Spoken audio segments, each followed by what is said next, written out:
Энэ цагт Иохан номыг бүгдээрээ харцгаая. Иохан номын 12. Иохан номын 12-ыг бүгдээрээ харъя. Иохан номын 12-ын 44-өөс 50 хүртэл. Би эндээс та бүгдэд уншиж өгье. Есүс хашгиран надад итгэж байгаа бас харин намайг илгээгчд итгэж байгаа юм аа. Намайг харагч нь намайг илгээсэн нэгнийг харж байна. Надад итгэгч бүрийг харанхуйд байлгахгүй тулд би ертөнцийн гэрэл болон ирсэн. Үгийг минь сонсоо сахиагүй гэж би түүнийг шүүхгүй. Би ертөнцийг шүүхийн тулд бас харин ертөнцийг аврахын тулд ирсэн юм. Намайг голж үгийг минь хүлээж ис авгчийг шүүгч би хэлсэн үг минь эцсийн өдөрт түүнийг шүүнэ. Учир нь би өөрөөсөө яриаггүй, харин юу хэлж юу ярих тушаалыг намайг илгээсэн эцэг өөрөө өгсөн юм аа.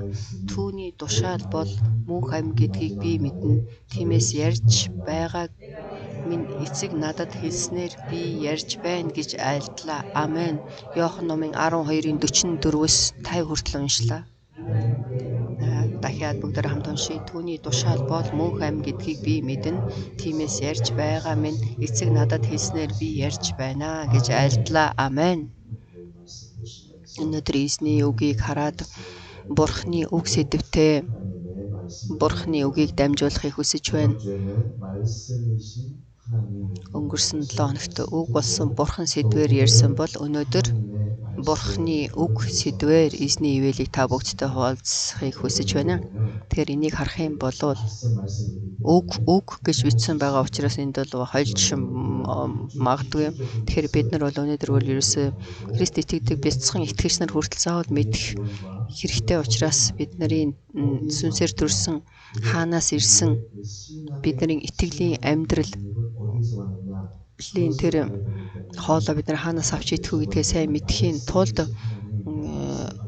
үг болсон Бурхан сэдвээр өнгөрсөн 7 хоногт эзний өдрөөр номлосон бол өнөөдөр харин эзний үг сэдвээр та бүгдэд номлохыг хүсэж байна.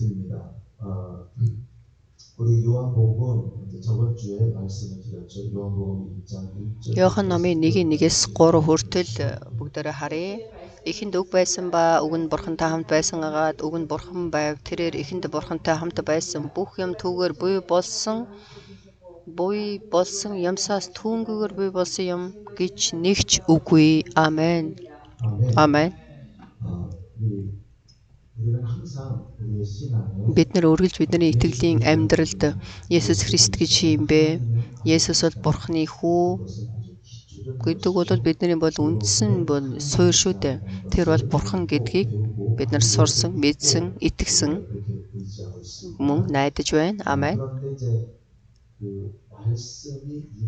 Харин үг махбод болж ирсэн тэр нэгэн бол Есүс Христ гэдгийг бид нар маш их сурсан учраас маш олон хүмүүс энэ үгэн дээр жоохон теглээд байна. Үг махбод болж ирсэн гэхээр яаж буруу ойлгож байна гэхээр үг тэр хэл яриа Бурхны хэлсэн тэр үг, тэр дуу аваа, тэр хүслийг дамжуулж байгаа тэр үг махбод болсон гэж маш олон хүмүүс буруу ойлгож байна. Тийм болохоор би өнгөрсөн хугацаанд та бүгдэд хэлсэн зүйл Бурхан бол Бурхны амнаас гарсан тэр үг, Бурхны хүслийг дамжуулж байгаа тэр дуу аваа, тэр үг гэдэг маань махбод болж ирсэн юм биш.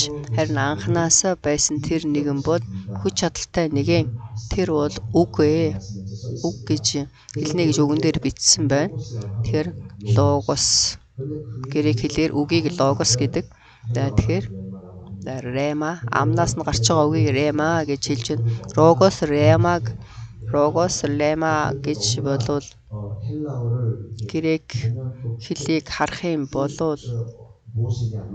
логос нь юу юм, рема нь юу юм гэж гэхээс илүүгээр энийг бид нар ойлгох хэрэгтэй. Аль үг нь муу юм гэдгийг мэдхээс илүүгээр ойлгох нь чухал.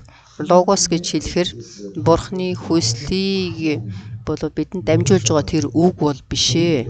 Харин Бурхан байсан үг байсан бурхныг хэлж байна. Логос гэж хэлэхээр амен.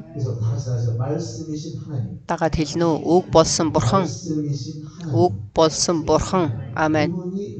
Тэр бол логос.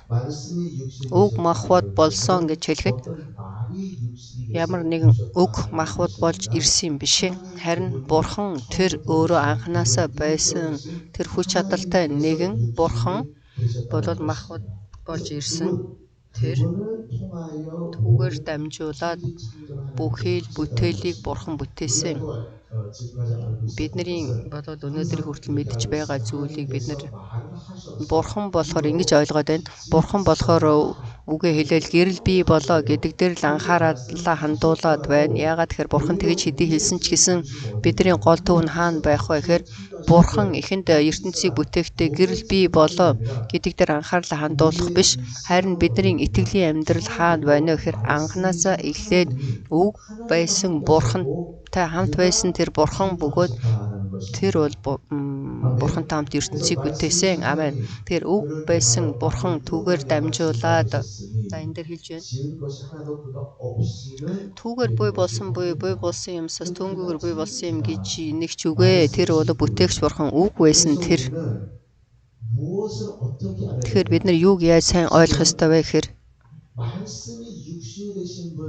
үг махбод болж ирсэн бурхан гэж хэлэхэд логос хүч чадалтай бурхан махбод болж ирсэн. Түүний үг болоод махбод болж ирсэн юм биш. Харин бид нар аврал авлаа гэж хэлэхэд бид нар хаанаас ирсэн бэ гэдгээ сайн ялгаж ойлгох хэрэгтэй. Бидний аврал гэдэг нь дахин сүнсээр төрхийг хэлж байна. Амен. Бид нар дээрээс төрсөн. Тэгэхээр би бол зөвхөн аврал авсан, зөвхөн мөнхийн улс руу явна. Мөнхийн улс руу явах тэр тикисийг авсан гэж бол бид нар ярьдаг. Харин тэр бол дэндүү их баг харж байгаа учраас. Харин Есүс юу гэж үгээ хэлсэн бэ гэдгийг бид нар харах хэрэгтэй. Миний махыг идэж, миний цусыг та нар махыг идэж цусыг минь уухгүй бол та нарт мөнх ам байхгүй гэж хэлсэн. Тэгэхээр түүний тэр мах цус яаж энэ ертөнцийн дээр ирсэн бэ? Бурхан үгээ хэлсэн учраас тэр хэлсэн үг нь махбод болоод цусаа урсгаал үгээ тийм биш. Анханасаа эхлээд үг байсан хүч чадалтай бурхан тэр логос болон үг махбод болж энэ газар дээр ирсэн. Амен. Бид нар ямар нэгэн үгээр ямар нэгэн дуу аваагаар бид нар аврал авсан юм биш. Харин бид нар үгээр авралыг авна. Ойлгож байна уу? Дуу аваа болсон үгээр бид нар авралыг авсан юм биш. Харин бурхан болсон үг болсон бурхан хүч чадалтай бүтээгч бурхан мөн тэр үг махбод болж ирсэн тэр үг дахиад хэлэх юм бол түүний мах цус мөнх амийг бидэнд өгсөн. Амен. Тэгэхээр бидний аврал гэдэг маань ямар нэгэн гэрээ байгуулсан зүйл биш. Ямар нэгэн үгэнд байгаа биш. Ямар нэгэн дуу авинд байгаа юм биш. Ямар нэгэн бидэнд хүч өгч байгаа үгэн дотор байгаа юм биш. Бүр бидний үндсэн суур болсон тэр хэн бэ? Үг болсон бурхан. Тэр махбод болж энэ ертөнцийн ирээд түүний амийг бидэнд өгсөн. Амен. Энэ бол бидний хүлээн авсан мөнх ам. Тэгэхээр бид нар энийг маш сайн харъя. Үг бурхантай хамт байхад хүн бол өгсөн байсан. Хүнд бол амьдрахсан байгаагүй. Үг бурхан аавтай үргэлж хамт байхад үргэлж хамт байсан. Тэр бол бурхан байсан. Харин тэр үг ямар нэгэн дуу аваа биш. Тэр үг махбод болж энэ ертөнцид ирэхэд бидний бол амьдрах зам нэгдсэн. Тэр шалтгаан нь үг махбод болсон тэр загалмай дээр өгөхөд бид нар бол амийг авсан шүү дээ. Амен. Дахиад Иохан номыг бүгдээрээ харъя. Энд маш их чухал үг байгаа учраас Иохан номын 6-гийн 53-аас 56-г бүгдээрээ харцгаая. Иохан номын 6-гийн 53-аас 56 Есүс тэдэнд үннээрээ би та нарт хэлье, хэрв та нар хүний хүүгийн махыг идэж цусыг нь уухгүй л бол та нарын дотор ам байхгүй. Миний махыг идэж цусыг уугч нь мөнх амьтаа бөгөөд би түүнийг эцсийн өдөрт амьлуулнаа.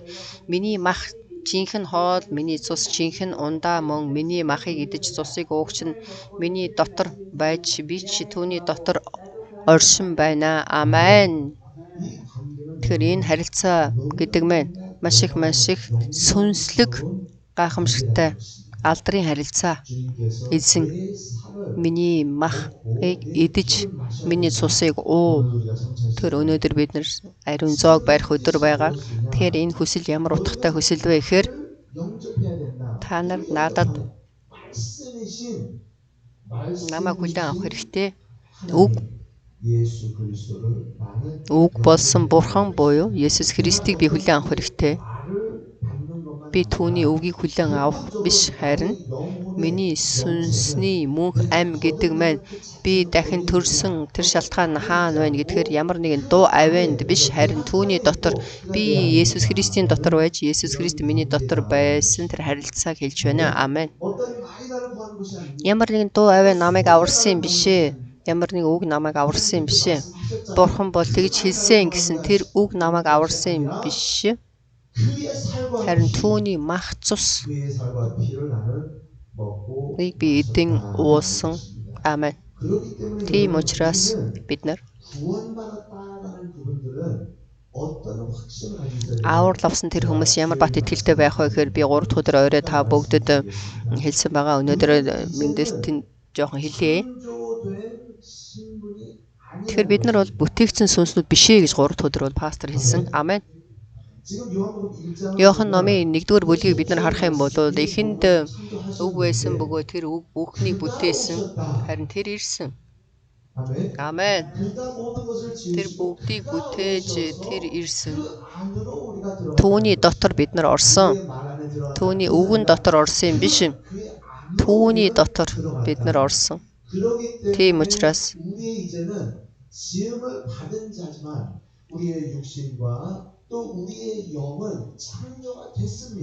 бид нар гим нүглээсээ уушлагжин бидний сүнсийг бол Бурхан бүтээсэн гэсэн тэмдэглэл хэдэн мянган жилийн өмнө байгаа. Харин бид нар Есүс Христийн дотор ороход үг махбод болж өнхөөс өмнө байсан тэр үг махбод болж надад амийг өгөхөд би түүнд итгэхэд би бүтээгдсэн тэр иргэншилтэй биш, бүтээгдсэн сүнс биш.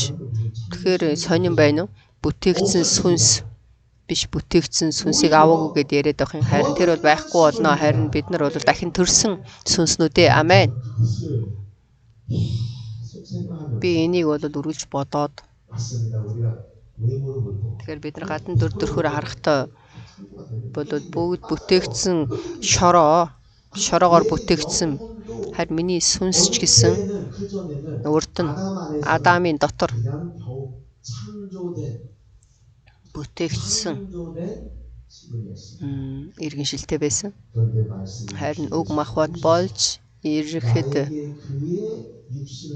надад тэр өөрийнхөө махбодыг өгч, цусаа өгч тэр өхөн дахин амилж надад мөнх амийг өгөхөд би дахин төрсөн учраас би дахин төрнө гэдэг маань би дээрээс төрсөн учраас дээрээс бүтээгдэх биш, харин дээрээс би тэр сүнсээр дахин төрсөн учраас тэр хоромд би бүтээгдсэн сүнс биш, харин би дахин төрсөн сүнсээ Бурхны хүүхэд. Амен. Амен. Бурхан би чамайг хүүхдээ болгож гэж бол хэлээгүй. Тэгэхээр бид нар залбирлаа өөрчлөх хэрэгтэй. Бурхан минь та биднийг хүүхдээ болгооч. Үгүй ээ, тийм биш. Харин Бурханы хүүхдүүд бол аль хэзээний бид нар болсон. Бурханы хүүхдүүд болно гэхээр бид нар энд харах юм болов ямар нэгэн тийм бичиг баримт байдаг шүү дээ. Төрсний гэрчилгээ. За би өнчин хүүхэд байх юм бол би тэр хүүхдийг өргөж аваад түүний ээж аав болох тэр бичиг баримт хэрэгтэй. Түүнтэй адилхан юм яриад байгаа юм биш. Харин бид нар Есүс Христэд итгэж аврал авахад мөнхөөс өмнө үг байсан түүний дотор бид нар орж би Бурхны хүүхэд болсон. Амен. Дахиад төрсөн сүнсээр амен. Тэгэхээр бид нар бол түүний дотор байна. Бид нар түүний дотор тэр миний дотор энийг бид нар дурсан санаж бид нар энийг Бурхны өмнө итгэлийн амьдралаа харуулна гэдэг минь ариун зоогоор дамжуулаад би түүний дотор орох биш, ариун зоогоор дамжуулаад би жинхэнэ Бурхны хүүхдээ. Би тэгэхэд Есүст итгэн аврал авахад тэр цагаас эхлээд би бүтээгдсэн тэр иргэншилтэй байр суурьтай биш, харин тэр урдны сүнс болон махбодыг бол би усан баталгаар дамжуулж оршуулсан бөгөөд би уснаас гарч ирэхдээ эзний дотор дахин шинээр төрсөн сүнс Бурхны тэр эрх мэдэл хүч чадал дотор би хамт байна. Тэгэхээр бүтээлийн дотор байгаа ч гэсэн харин бид нар бол сүнслэг дээрээс төрсөн мөнхөд оршигч. Амен. Биднэрт тэр бат итгэл байх хэрэгтэй. Бидэнд тэр бат итгэл байх юм бол би хин юм бэ гэд Иохан номын 1-р бүлгийг бид нар харахад тэр ирээд түүний хийсэн зүйл гэж байна. Бидэнд аврал авсан бидэнд юу өгсөн бэ гэхээр түүний үнэн болон нэгүслийг бидэнд өгсөн. Амен. Есүс үгүй ингэж хэлсэн шүү дээ. Миний одоо энэ хэлж байгаа үг гэж хэлсэн. Энэ бол логос биш. Энэ бол Бурхны хүслийг бол дамжуулж байгаа үг ээ. Бурхан бол сүнслэг зүйлүүдийг дамжуулж байгаа Бурхны үг. Тийм болохоор бид нар түүнийг харахтаа бид нар Есүс Христийг харахад хэн харагдах вэ гэдэг нь маш чухал. Амен. Тэгэхээр бид нар ерөөсөө юудэ хүмүүсийг бол харж болохгүй. Би Есүс Христийг харахтаа юудэ гэж бол харж болохгүй. Хүн болгон харж болохгүй. Назарын Есүс гэж харж болохгүй. Назар хүн багш гэж харж болохгүй. Айл нэгэн тэр мужаан гэж бол харж болохгүй. Харин Есүс эрэхтэй уг махбод болж ирсэн түүнийг бид нар харах ёстой байтал 30 жилийн туршид Есүс юудэ хүний хувьд нэг хүүхдийн ээжийн хүүхэд болж Назарын хүн болж багш болж мужаан байсан хүн бол энийг л харж байна. Энэ бол нэг л зүгээр дүр шүү дээ. Хүний нүдээр харахад хүн бол тэр дүр төрхийг харсны хэрэггүй. Тийм учраас Есүс Христ усан баталгаагаар дамжуулаад энэ болгоныг оршуулаад дараа би хэн бэ гэдгээ бол харуулсан. Амен. Тэгэхээр бид нар Есүс Христийг харахтаа айл нэг хүний дуу аваа сонсогдох биш. Харин тэр бол үг. Амен. Намайг бүтээсэн үг. Амен. Тэр махбод болж ирж намайг надад авралыг өгсөн. Миний энэ аврал гэдэг нь надад ямар нэгэн эрх мэдэл. Би энэ авралыг аавна гэдэг нь намайг Бурхны өрөөллийг би авчих юм биш, харин би Бурхны хүүхэд болсон гэдгийг хэлж байна. Тэгэхээр бид нар Есүс Христийг харахтаа хэн харагдах ёстой вэ гэхээр Бурхны хүү мөнхөд байсан тэр үг харагдах хэрэгтэй. Бид нарт бол итгэлийн үндсэн суурь гэж байх хэрэгтэй бөгөөд бид нар бол түүний үгийг ойлгох боломжтой. Маш олон хүмүүс түүний үг Бурхны үг. Түүний үг бол Бурхны үг. Тэр бол үнний үг ээ. Өнөөдөр үгийг харах юм бол тэрийг үнэн гэж хэлсэн. Харин Есүс ингэж хэлж байна. 44-ийг харах юм бол Есүс хашгираад Иохан номын 12-ын 44 дээр Есүс хашгиран надад итгэж байгаа бус харин намайг илгээгчд итгэж байгаа юм аа. Намайг харагч намайг илгээсэн нэгнийг харж байна гэж хэлж байна. Тэгэхээр бид нар Есүс Христийг харахтаа ерөөсөө өөр нэгэн харагдаж болохгүй. Давид Израиль сайн мэдээ тарадаг газруудаар явж үзсэн. 부르는 것도 좀 이상해요. 어떻게 독에 Тэгээд энэ сайн мэдээ тараадаг газар гэхээр яаж Израилийн тэр газар бол ариун газар байх боломжтой. Энэ хүмүүс болохоор ариун газар гэж яриад сайн мэдээ тараадаг газрууд гэж яриад байдаг. Би тэнд очихдоо маш олон хүмүүс тэр хандлагыг би 오히려 харсан. 가서 좀 깨달은 게 있습니다. Тэгээд миний хувьд бол тэнд очиод ойлгоход бол ойлгосон зүйл байсан. Харин маш олон хүмүүсийн хандлага гэдэг маань миний зүрх сэтгэлийг бол нэлээд хэцүү байдалд оруулсан. Яагаад тэгэхээр Есүс Христ тэр газрын хүн биш шүү дээ. Амен. 예수님 오셨을 때 Есүс эрэхтэй гимшээ. 천국이 가까이 Мөнхийн ус Бурхны хаанчлал ойрхон байна. Амен. 그런데 이상하게 Харин сонирхолтой нь маш олон хүмүүс Есүс Христийн төрсөн гэж хүнийг хараад байна. Есүс энэ сууж байсан. Есүс энэ төрсөн. Есүс энийг эзсэн. Есүс энэ аягийг хэрэгжилж байсан гэдгийг л хараад байхаас биш. Харин энэ болгоноос бид нар бол энэ болгоныг бол бид нар харах биш. Харин тэр бол мөнхөд байсан үгэ гэдгийг л ойлгох хэрэгтэй. Тэгэхээр түүний үг за одоо болохоор тэр логос биш. Түүний хэлсэн үг гэдэг нь юу вэ гэхээр аавын үг. 아버지를 나타내는 그 Аавыг илчилсэн үг. Үгийн 말씀은 тэр үг бол үгийг бидэнд өгсөн шалтгаан байна. Тэгэхээр одоо та нар надаар дамжуулаад энэ ертөнцийн хүмүүс биш ээ. Амен. 내가 예수님 영접하는 그 순간 Би Есүс Христэд итгэж аврал авах тэр хоромдоо би бол энэ ертөнцийн хүн биш ээ. Би энэ ертөнцийн хүн биш ээ дагаад хэлэхгүй юу. Амен. 그냥 말만 하지 마시고 Зүгээр үгээрээ хэлэх хэрэггүй. Маш их гүнзгийгээр итгээд хэлхийг хүсэж байна. Би 이 세상에서 энэ ертөнцийн хүн биш ээ. Амен. 느껴져야 되는데 Ингэж бол бүр зүрх сэтгэлээр мэдрэх хэрэгтэй. 몇 번이나 합니다. Би бол хэд хэдэн удаа бол хэлнэ. Би болохоор унтаж байхдаа ч гэсэн би энэ ертөнцид амьдарч байгаа ч гэсэн би энэ ертөнцийн хүн биш ээ гэж би бол байнга хэлдэг. Би тойлонд өөрийнхөө дөр төрхийг хараад би бол энэ ертөнцийн хүн биш ээ гэж бол байнга би хэлдэг. Амен, амен, амен. Тийм учраас та бүгдийг дагаж хэлхийг хүсэж байна. Би 이 세상 사람이 энэ 아니다. ертөнцийн хүн биш ээ. Амен. 그것을 내 안에 내 영혼에서 Тэгэхээр энийг бол миний сүнсэн дотор миний дотроос бол ундран гарах хэрэгтэй. Би болохоор энэ ертөнцид бүтээгдсэн нэгэн биш ээ. 장사 지내고 Би хуучин хүнээ бол бүгдийг оршуулад би харин дээрээс дахин төрсөн нэгэн. 위에서 났다는 것은 Дээрээс төрнө гэдэг мэн. 위에서 그 하늘에서 Дээрээс 아니라 Тэнгэрээс төрсөн юм биш ээ. Харин Есүс Христийн дотор. 예수 안에서 Есүсийн дотор. Тэгэхээр та бүгд дахиад сайн харъя. 예수 Хараарай. 그리스도는 Есүс Христ 아버지 품에서 аавын өврөөс гарч ирсэн нэгэн. Амен. 우리는 Бид нар Есүсийн дотроос 거듭났다는 дахин төрсөн. Амен.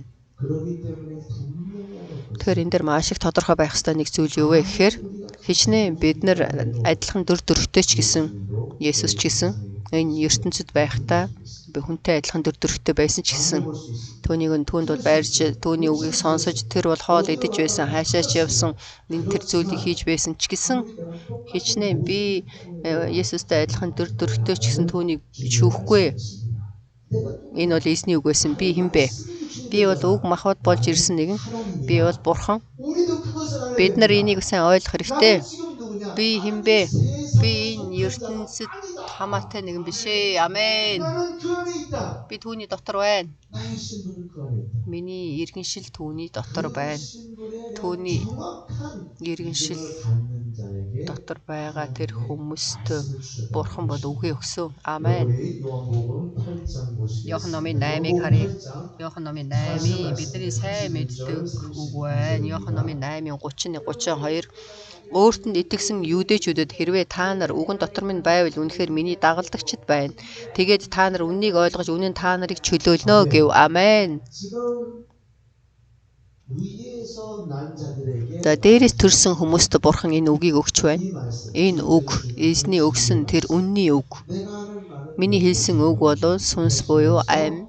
이 진리를 너희가 알지니 Харин 믿는 үннийг та нар 자에게만 мэдэх юм болов уу гэж энд бол итгэдэг хүмүүст хэлж байна. Та нар миний үгэн дотор байх юм бол үннийг та нар мэднэ.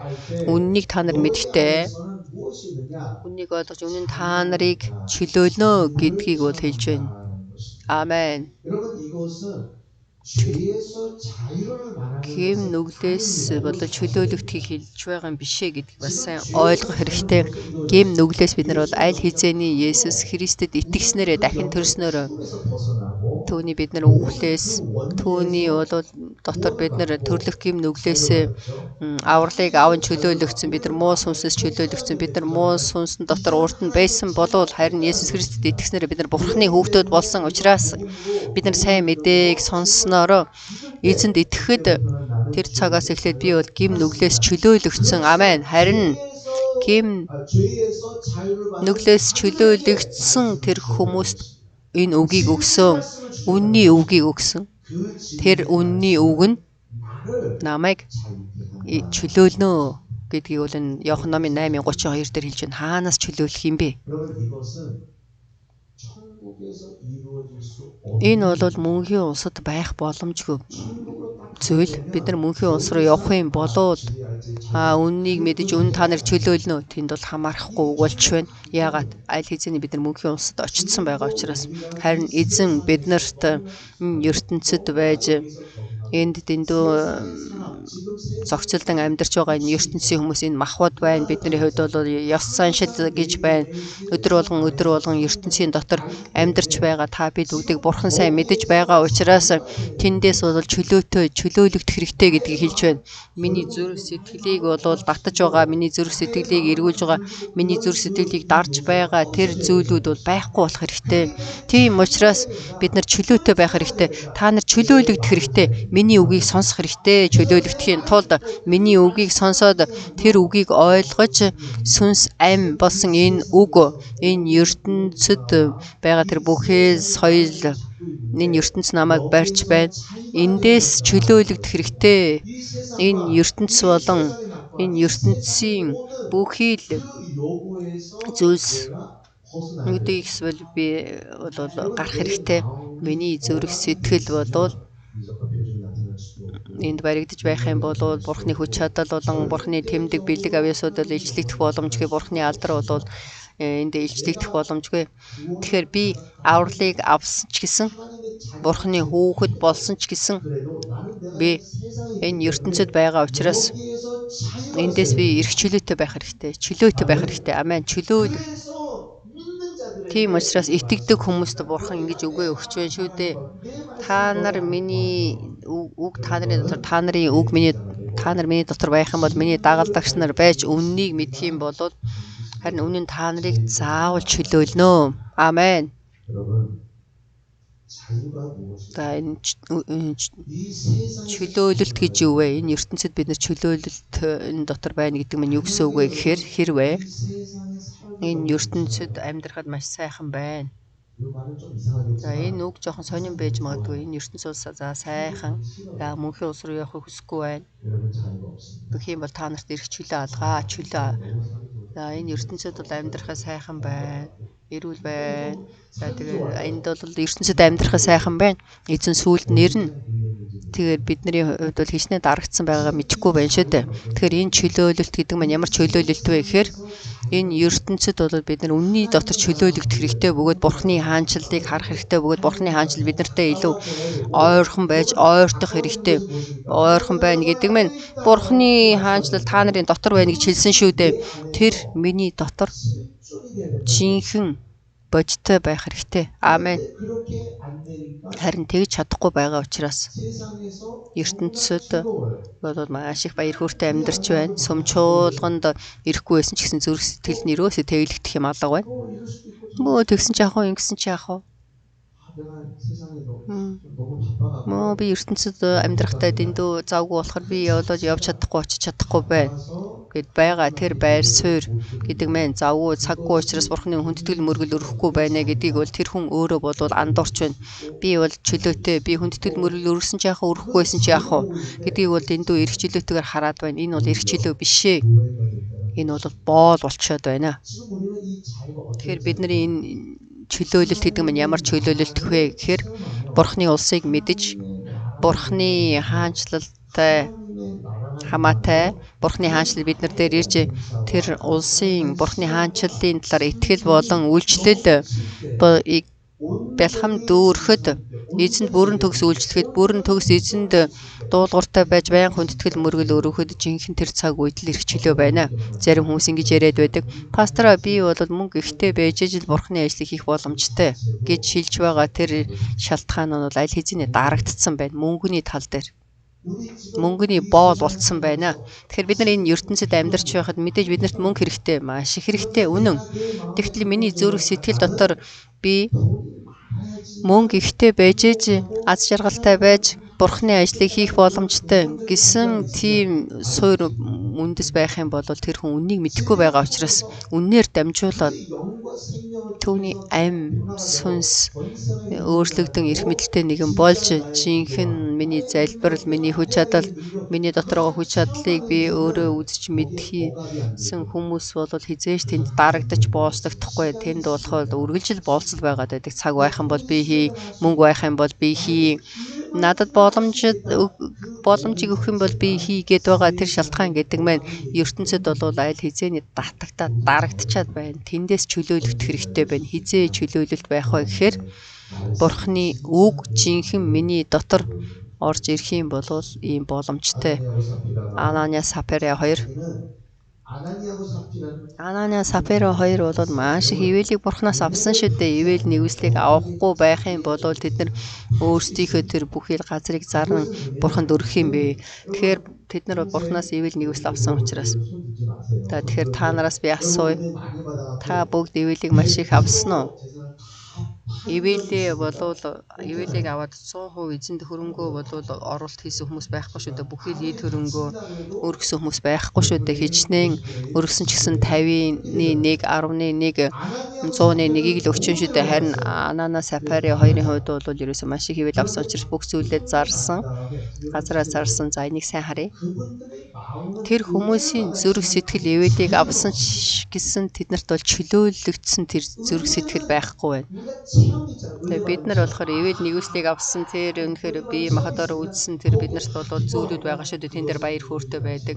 Хүн болгон бол энийг биеэр үзэж мэдэн бүр онцгой болол KMTD, MMTD-д явсан хүмүүс бол маш их тодорхой махбодоор үзэж мэддэг. Эндээс бид нар бол маш олон зүйлийг харах хэрэгтэй. Тэгэхээр энэ ертөнц бол миний өөрийн мэдрэмжийн материалын зүйлсүүдэд хандж байгаа зүрх сэтгэл энэ болгоноос чөлөөлөгдөх хэрэгтэй. Нэг шалтгаан нь тэр мөнгө миний гарт орж ирэх юм бол тэр аль хизээний бол тэр мөнгөнд дарагдсан байна гэдэг бол ишлэгдэж байна.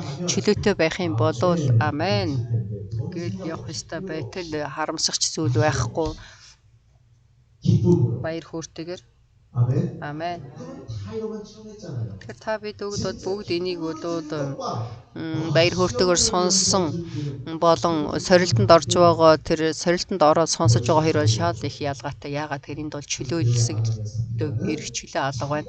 Анания Сапфирын 2-ын хувьд бол тэр хүртэл бол ерөөсөө маш их нэг хормын дотор ивэл ерөөлийг бурхнаас маш их авсан. Бурхнаас авсан ивэл ерөөлийн талархан бүх зүйлээ зарсан боловч бурхны чөлөөтэй биш учраас бүрэн төгс итгэлийн амьдралын тийм дөрх бол биш байсан. Эцэст нь ариун сүнсийг хураад бурхны өмнө худлаа хэлээд тэр бол үнэхэр сайн зүйлийг хийгээд бол унж байна шүү дээ. Тэднэрт бол аврал бол байгаа. Гэхдээ тэр хоромд шуудлаа өгсөн шүү дээ. Тэгэхээр бидний хувьд тэр хэмжээгээрээ бол дарагдсан байгаа учраас би бурхны хүүхэд болсон ч гэсэн надад чөлөөлөлт байх хэрэгтэй. Зөвхөн мэдрэмж байж болохгүй. Тэр хоромд л мэдэрч байгаа мэдрэмж. Тэгэхээр нэг өдөр нь болохоор хэдэн жилийн өмнө хийдгээр дамжуулаад миний авсан ивэл ерөөлийг л ярихаас биш. Харин тэр мэдрэмжээр авсан тэр зүйлээр дамжуулаад итгэлийн амьдралаар амьдрах боломжгүй. Харин та нар үгийг хүлээн авах юм бол үг та нарын дотор байх юм бол үннийг хүлээн авах юм бол үнэн та нарыг чөлөөлнө. Энэ маш их чухал хэрэгтэй байна. Тэгэхээр бурхны хүүхдүүд тэр түүний үгийг хүлээн авч би өөрийнхөө дотор бол эрх чөлөөтэй болох зүйлүүд энэ эрх чөлөөтэй болж байж тэр хэмжээгээрээ бурхны өмнө бүрэн төгс хүндэтгэл мөргөл үйлчлэлээ хийх боломжтой. Амен. За би урд нь та бүгдэд бас хэлсэн. 안수 집사님 중에 7명 됐습니다. долоо 한 명은 ахлагч нар байсан 7 хүн байсан. За тэрний Филипп байсан, миний сайн дуртай хүн Стефан байсан. За тэдний нэг нь бол дотор бол Николодай гэж байсан. Тэр бол хичнээн өөрийгөө анханасаа бол эхлэхдээ сайн байсан. Гэхдээ түүний хувьд бол эхлэл байхгүй учраас эхлэл гэдэг маань би түүнийг хүлээн авснараа үгийг ойлгоснараа үнний сүнсийг ойлгоснараа би тэр үгэн дотор үнний үгийг ойлгоод үнний үгэн дотор би өөрчлөгдөөл гэсэн тийм эрх чөлөө байхгүй байхад дараа нь юу болох вэ гэхээр Николодан гэсэн тийм Никло гэсэн тийм урсгалыг бий болгосон. Бүр тийм нэг тийм хэсэг бүлэг хүмүүс бий болсон. Тэгээд тийм Никлогийн тэр урсгалыг бий болгоод тэнд байсан Христэд итгэдэг хүмүүсийг өөрлөгөө татан сүм чуулган хуваагдсан. Харин дараа нь Есүс хэлэхдээ миний хамгийн дургу байгаа тэр Никло гэж бол хэлж байсан. Тэгэхээр бид нарт энэ үнний үг заавал хэрэгтэй. Тэр үнний үг Есүсээр дамжуулаад үнэн ивэл нэгүслэл ирсэн. Нэгүслэл болон ивэл бол ирсэн. Тэгэхээр бид нар энэ Библийг уншаад зогсохгүй ариун сүнсийг хүлээн аваад ариун сүнс тэр үннийг бидэнд ойлгуулж өгөхөөр маш их гайхамшигтай ажиллах нь хэрэгтэй. Харин тэгэхэд би зөвхөн мэдрэмжээрээ Бурхны өмнө Бурханд үйлчлэх юм биш. Эцээ хүртэл би Бурханд үйлчлэх тэр баяр хөөр, тэр үнэн бэлхэм дүүрэн байна. Амен. Тэр үнний үгийг бид нар хүлээн авах тусам. За жишээ нь би жишээгээр та нарт хэлэх юм бол Бурхны өрөөл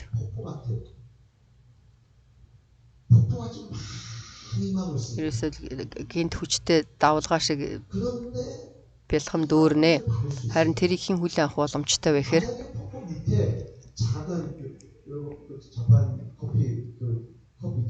за тэр энэ кофе бид нар бол уудаг шүү дээ.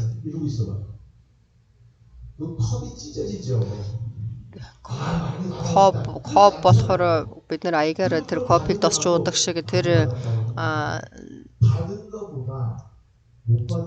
ерөөлийн хажууд очиод ерөөлийг бид нар тэр аягийн дотор хийж авах боломжгүй. Тэгэхээр бид нарт бол тэр үнний үгээр миний бол тэр хүлээн авах аяг, миний тосч авах аяг бол улам том болно. Бурхны тэр гайхамшигтай тэр сүнслийг би авах боломжтой сав аяг болно.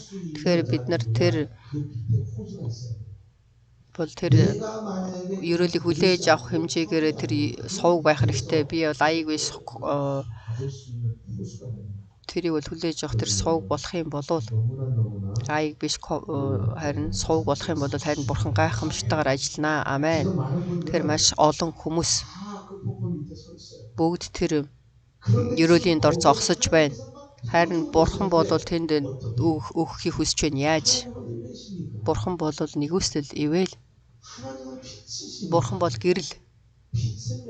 Гэрэлд бол ерөөсөө хаах зүйл байхгүй. Гэрэлийг бол ерөөсөө маш их хурдтай явдаг шүү дээ. Харин тэрийг бид нар хүлээж авах хэрэгтэй.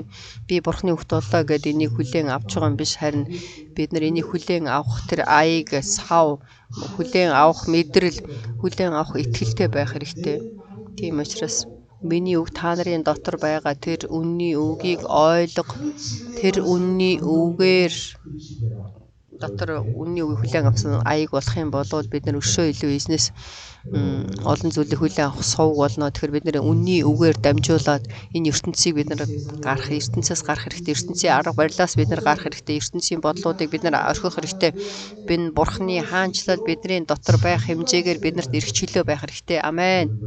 Өнөөдөр ч гэсэн энэ үг болсон Бурхан бидэнд дээр ирээд амийг өгч Бурхны үгийг өгсөн.